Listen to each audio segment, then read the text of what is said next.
ഇന്ന് ഞാൻ ചിക്കനും അതുപോലെ വെജിറ്റബിളും എല്ലാം കൂടെ ചേർത്തിട്ട് പൈയാണ് ഉണ്ടാക്കുന്നത്. ഇനി വെജിറ്റബിൾ മാത്രം വെച്ചിട്ട് ഉണ്ടാക്കാം, ചിക്കൻ മാത്രം വെച്ചിട്ട് വേണമെങ്കിൽ അങ്ങനെ ഉണ്ടാക്കിയെടുക്കാം. ചാനൽ ആദ്യമായിട്ട് കാണുന്നവരുണ്ടെങ്കിൽ ഒന്ന് സബ്സ്ക്രൈബ് ചെയ്ത് സപ്പോർട്ട് ചെയ്തേക്കുക. വീഡിയോ ഇഷ്ടമായ ഒന്ന് ലൈക്കും കൂടെ ചെയ്തേക്കുക. ഇനി നമുക്ക് പൈക്ക് വേണ്ടിയിട്ട് ഒരു മസാല റെഡിയാക്കാം. പാൻ ചൂടായി കഴിഞ്ഞാൽ ഇതിനകത്തേക്ക് ഓയിൽ ചേർത്ത് കൊടുക്കാം. വെളിച്ചെണ്ണ ചേർക്കരുത്, ഓയിൽ വേണം ചേർക്കാനായിട്ട്. ഇതിനകത്തേക്ക് ഒരു 6 അല്ലി വെളുത്തുള്ളി ചെറുതായിട്ട് പൊടിയായിട്ട് കട്ട് ചെയ്തിട്ട് ചേർത്ത് കൊടുക്കാം. എന്നിട്ട് വെളുത്തുള്ളിയുടെ കളറൊക്കെ ഒന്ന് മാറി വരുന്ന സമയം നമുക്ക് ഇതിനകത്തേക്ക് ചേർത്ത് കൊടുക്കാനുള്ളത് തക്കാളിയാണ്. തക്കാളി കുറച്ച് വലുതായിട്ട് വേണം കട്ട് ചെയ്തെടുക്കാനായിട്ട്. ഇനി ഇതിനകത്തേക്ക് ശകലം ഉപ്പ് ചേർത്ത് കൊടുക്കാം. അങ്ങനെ ആകുമ്പോൾ പെട്ടെന്നങ്ങ് തക്കാളിയൊക്കെ വെന്ത് വരും. നല്ലതുപോലെ ഒന്ന് മിക്സ് ചെയ്ത് കൊടുക്കാം. തക്കാളി നല്ലതുപോലെ ഒന്ന് വെന്ത് വരണം, കാരണം ഇതിൻ്റെ തൊലിയൊക്കെ ഒന്ന് ഇളക്കിയെടുക്കാനുള്ളതാണ്. അതിന് വേണ്ടിയിട്ട് നമുക്ക് കുറച്ച് സമയം അടച്ചു വെച്ചാൽ പെട്ടെന്നങ്ങ് റെഡിയായിട്ട് കിട്ടും. അങ്ങനെ തക്കാളിയൊക്കെ നല്ലതുപോലെ വെന്ത് വന്നിട്ടുണ്ട്. ഇങ്ങനെ ഉടച്ച് നമ്മൾ നോക്കുമ്പോഴത്തേക്ക് തക്കാളിയുടെ തൊലിയൊക്കെ പെട്ടെന്ന് തന്നെ ഇളകി കിട്ടും. ഇതുപോലെ തക്കാളി വലിയ പീസാക്കിയിട്ട് ചേർക്കുകയാണെങ്കിൽ നമ്മളിങ്ങനെ ഉടച്ചെടുക്കുമ്പോൾ തക്കാളിയുടെ തൊലി പെട്ടെന്ന് തന്നെ ഇളക്കിയെടുക്കാം. അതിനാണ് തക്കാളി ചേർക്കുമ്പോൾ കുറച്ച് വലിയ പീസാക്കിയിട്ട് ചേർക്കണമെന്ന് പറഞ്ഞത്. ഇനി നമുക്ക് തക്കാളിയുടെ തൊലിയൊക്കെ ഒന്ന് മാറ്റാം. ഇതുപോലെ നമുക്ക് നല്ല പേസ്റ്റ് പരുവത്തിൽ കിട്ടണമെന്നുണ്ടെങ്കിൽ ഇതുപോലെ തക്കാളിയൊക്കെ ഉടച്ചെടുക്കണം. നിങ്ങൾക്കിതിന് പകരമായിട്ട് തക്കാളിയുടെ പേസ്റ്റ് നമുക്ക് കടയിൽ നിന്നൊക്കെ വാങ്ങിക്കാൻ കിട്ടും, അതുണ്ടെങ്കിൽ അത് ചേർത്ത് കൊടുക്കാം. ഇനി നമുക്കിതിനകത്തേക്ക് ചേർത്ത് കൊടുക്കാനുള്ളത് ചിക്കനാണ്. ചിക്കൻ്റെ ബ്രസ്റ്റ് പീസ് ഞാൻ ചെറുതായിട്ട് കട്ട് ചെയ്തിട്ട് എടുത്തിട്ടുണ്ട്. നല്ലതുപോലെ കഴുകിയതിന് ശേഷം നമുക്ക് ചേർത്ത് കൊടുക്കാം. ഇതിനകത്തേക്ക് കുറച്ച് ക്യാപ്സിക്കം ചേർത്ത് കൊടുക്കാം. അതുപോലെ ഒരു സവാളയുടെ പകുതി പൊടിയായിട്ട് കട്ട് ചെയ്തിട്ട് ചേർത്ത് കൊടുക്കാം.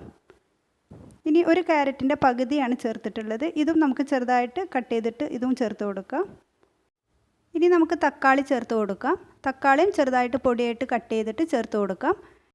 എല്ലാം കൂടെ ചേർത്തിട്ട് നല്ലതുപോലെ ഒന്ന് മിക്സ് ചെയ്ത് കൊടുക്കാം. ഇതിനകത്തുള്ള വെജിറ്റബിളും ചിക്കനും എല്ലാം നല്ലതുപോലെ വെന്ത് കിട്ടണം. ഇതിനകത്ത് നമ്മൾ വെള്ളമൊന്നും ചേർക്കേണ്ട ആവശ്യമില്ല. ചിക്കന് നല്ലതുപോലെ വെള്ളം ഇറങ്ങി വരും. ഇത് കണ്ടോ? ഇങ്ങനെ വെള്ളം ഇറങ്ങി വന്നതിന് ശേഷം നമുക്കിതൊന്ന് അടച്ച് വെക്കാം, കാരണം വെജിറ്റബിളും ചിക്കനൊക്കെ നല്ലതുപോലെ വെന്ത് കിട്ടണം. അങ്ങനെ നമ്മൾ അടപ്പൊക്കെ മാറ്റിയിട്ടുണ്ട്. ഇതിനകത്തുള്ള വെള്ളമൊക്കെ നല്ലതുപോലെ വറ്റി വന്നിട്ടുമുണ്ട്. ചിക്കനും വെജിറ്റബിളും ഒക്കെ നല്ലതുപോലെ കുക്കായിട്ടുണ്ട്. ഇനി ഇതിനകത്തേക്ക് നമുക്ക് ചേർക്കാനുള്ളത് ചില്ലി ഫ്ലേക്സ് ആണ്. അതായത് ഉണക്കമുളക് പൊടിച്ചതുണ്ടല്ലോ, അതാണ് ചേർക്കുന്നത്. ഒരുപാടൊന്നും ചേർക്കണ്ട, ഒത്തിരി അങ്ങ് എരിവൊന്നും വേണ്ട കേട്ടോ. ഇനി ഇതിനകത്തേക്ക് അടുത്തത് ടൊമാറ്റോ കെച്ചപ്പ് ചേർത്ത് കൊടുക്കാം. അതുപോലെ ഒറിഗാനോ ചേർത്ത് കൊടുക്കാം. ഇതെല്ലാം കൂടെ ചേർത്തിട്ട് ഒന്ന് മിക്സ് ചെയ്ത് കൊടുക്കാം. ഒറിഗാനോയുടെയൊക്കെ ടേസ്റ്റ് നിങ്ങളുടെ ഇഷ്ടം പോലെ ചേർത്ത് കൊടുക്കുക.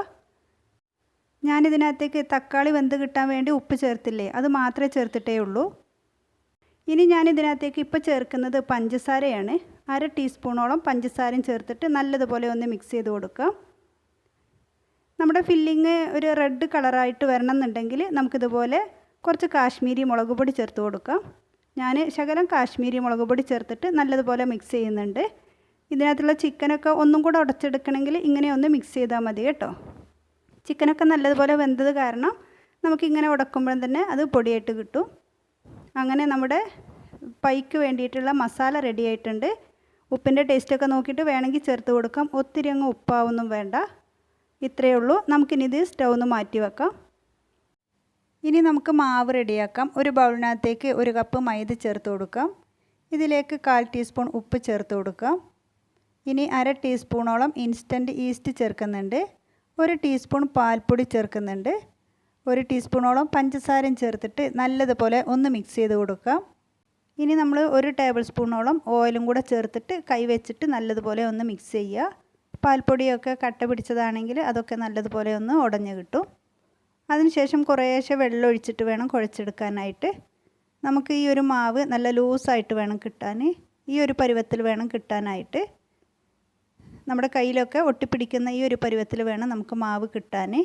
ഇനി ഇത് ഇങ്ങനെ തന്നെ റെസ്റ്റ് ചെയ്യാനായിട്ട് വെക്കാം. വേണമെന്നുണ്ടെങ്കിൽ ഇതിൻ്റെ മുകളിൽ ശകലം ഓയിലൊന്ന് സ്പ്രെഡ് ചെയ്യുക. എന്നിട്ട് നമുക്കിത് നല്ലതുപോലെ ഒന്ന് കവർ ചെയ്തിട്ട് വേണം വെക്കാൻ. നമ്മൾ കൈ കഴുകിയിട്ട് ഇങ്ങനെ തൊട്ടാലും നമ്മുടെ കയ്യിലൊക്കെ നല്ലപോലെ സ്റ്റിക്കി ആയിട്ട് തന്നെ ഇരിക്കും. ഇത് കണ്ടോ? ഇനി നമുക്കിത് നല്ലതുപോലെ കവർ ചെയ്തിട്ട് മാറ്റി വെക്കാം. അങ്ങനെ നമ്മുടെ മാവ് നല്ലതുപോലെ പൊങ്ങി വന്നിട്ടുണ്ട്. ഇത് കണ്ടോ?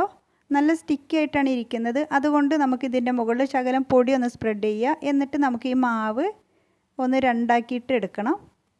ഒത്തിരി സ്റ്റിക്കായി എന്ന് തോന്നുന്നുണ്ടെങ്കിൽ മാത്രം പൊടി ചേർത്താൽ മതി. ഒത്തിരി അങ്ങ് പൊടി ചേർത്താൽ നല്ല സോഫ്റ്റ് ആയിട്ടുള്ള പൈ കിട്ടത്തില്ല.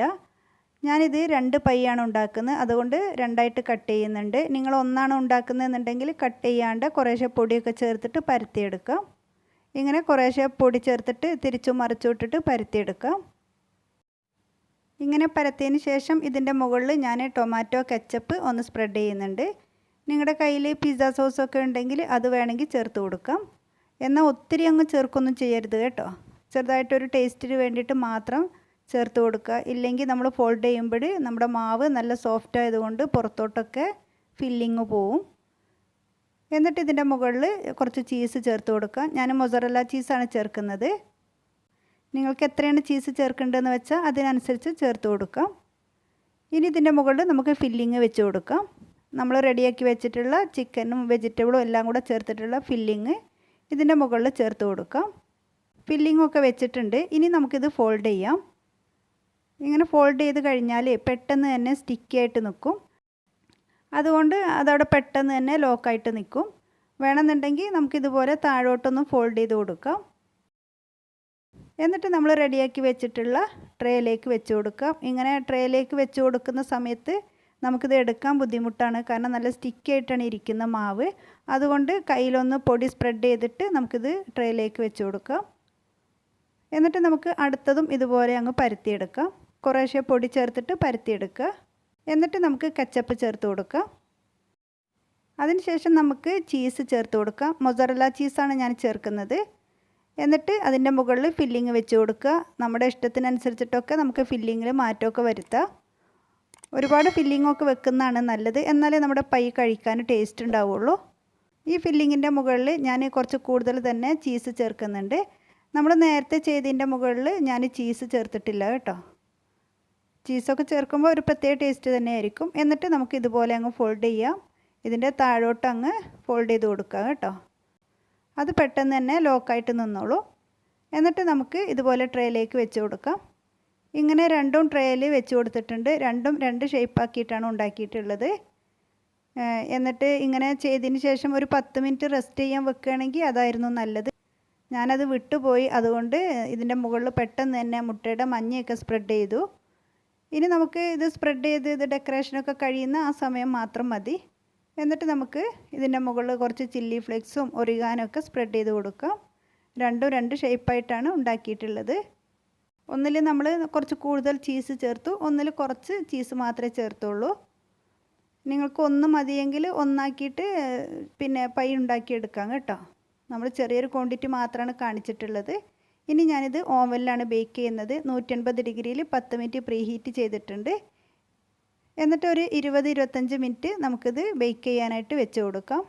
അപ്പോഴത്തേക്ക് നമ്മുടെ പൈ നല്ലതുപോലെ റെഡി ആയിട്ട് കിട്ടും. ഇത് കണ്ടോ, നല്ല സോഫ്റ്റായിട്ടുള്ള പൈയാണ് കിട്ടിയിട്ടുള്ളത്. ഇത് ചൂടോട് കൂടിയിട്ട് കഴിക്കാനും ചൂടാറിയതിന് ശേഷം കഴിക്കാനും ടേസ്റ്റ് തന്നെയാണ്. ഇനി നമുക്കിതൊന്ന് കട്ട് ചെയ്ത് നോക്കാം. ഞാനിത് ചൂട് പോയതിന് ശേഷമാണ് കട്ട് ചെയ്തിട്ടുള്ളത്. നല്ല ടേസ്റ്റാണ്. ഇതിനകത്തുള്ള ഫില്ലിങ്ങും അതുപോലെ ചീസൊക്കെ കൂടുതൽ ചേർത്ത കാരണം നല്ല ടേസ്റ്റ് തന്നെയാണ്. നിങ്ങൾ എന്തായാലും ട്രൈ ചെയ്ത് നോക്കണം. പിള്ളേർക്കൊക്കെ തീർച്ചയായിട്ടും ഇഷ്ടപ്പെടും. വീഡിയോ ഇഷ്ടമായാൽ ലൈക്ക് ചെയ്യാൻ മറന്നു പോകരുത്. വലിയവർക്കും പിള്ളേർക്കും എല്ലാവർക്കും ഒരുപോലെ ഇഷ്ടപ്പെടുന്നത് തന്നെയാണ്. ഫില്ലിങ്ങൊക്കെ കുറച്ച് കൂടുതലുള്ളത് കൊണ്ട് ഒരു പ്രത്യേക ടേസ്റ്റ് തന്നെയായിരിക്കും. ഇനി നമുക്ക് അടുത്തതും ഇതുപോലെ ഒന്ന് കട്ട് ചെയ്ത് നോക്കാം. രണ്ടും ഞാൻ ചൂട് പോയതിന് ശേഷം മാത്രമാണ് ട്രേയിൽ നിന്ന് എടുത്തിട്ടുള്ളത്. നിങ്ങളിതുപോലെ പയ്യൊക്കെ ട്രൈ ചെയ്തവരാണോ അല്ലേ ഒന്ന് കമൻറ്റ് ചെയ്തേക്കണം കേട്ടോ. ഇതിൻ്റെ താഴ്ഭാഗം നല്ല സോഫ്റ്റായിട്ട് തന്നെയാണ് നമുക്ക് കിട്ടിയിട്ടുള്ളത്. ഇനി ഇതും നമുക്കൊന്ന് കട്ട് ചെയ്ത് നോക്കാം. നിങ്ങളിതുപോലെ ട്രൈ ചെയ്ത് നോക്കിയിട്ട് നിങ്ങളുടെ ഫീഡ്ബാക്കൊക്കെ അറിയിച്ചേക്കുക. അതുപോലെ വീഡിയോ ഇഷ്ടമായി ലൈക്ക് ചെയ്യാൻ മറന്നു പോവല്ലേ. ഇതുപോലെയുള്ള റെസിപ്പിയുമായി അടുത്തൊരു വീഡിയോയിലൂടെ വീണ്ടും വരാം.